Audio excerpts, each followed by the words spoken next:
Peux-tu nous présenter en quelques mots la Maison de l'Éveil ? La Maison de l'Éveil est un lieu de thérapie et de développement, d'épanouissement personnel que j'ai ouvert il y a 8 ans maintenant.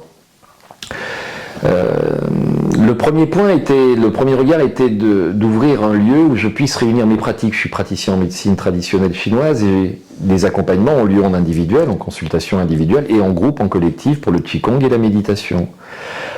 Mais dans le même temps, il semblait important et fondamental de pouvoir accueillir d'autres pratiques. Et la dimension de transversalité entre toutes nos pratiques me semblait passionnante dans la mesure où on n'est pas toujours en capacité d'accompagner tout le monde. Et différentes grilles de lecture pouvaient nourrir ces parcours différents des uns des autres.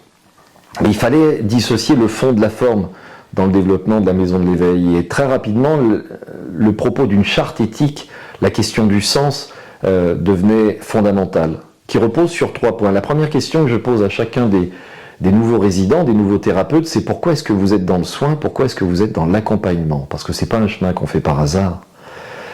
Il est basé sur 3 demandes expresses auprès de chacun d'entre nous. La première, c'est de retourner régulièrement en formation dans son domaine de pratique, dans son cœur de métier, parce qu'on ne peut pas prétendre être formé une fois pour toutes à vie. Le deuxième point, c'est de rencontrer régulièrement un superviseur dans ce domaine de pratique, un petit peu comme si on composait le 15 sur le téléphone, en cas d'urgence face à un cas clinique un peu particulier. Ça, nous en avons tous l'obligation. Et le troisième point qui est fondamental, parce qu'on peut être en capacité d'accompagner quelqu'un, que là on est déjà allé soi-même préalablement. Ça concerne un travail personnel, un accompagnement à l'extérieur de la Maison de l'Éveil, on pourrait le faire en interne, mais être accompagné par un psychologue, psychothérapeute, gestalt praticien, qui on le souhaite. Mais toujours se confronter pour vérifier qu'on soit suffisamment toujours aligné, toujours suffisamment bien ancré pour accompagner les personnes que nous recevons ici.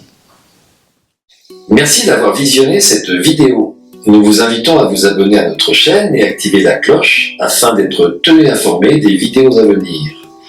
D'ici là, si vous souhaitez communiquer avec nous, toutes les informations concernant notre lieu, nos activités, se situent dans la barre de description ci-dessous. Merci et à tout bientôt.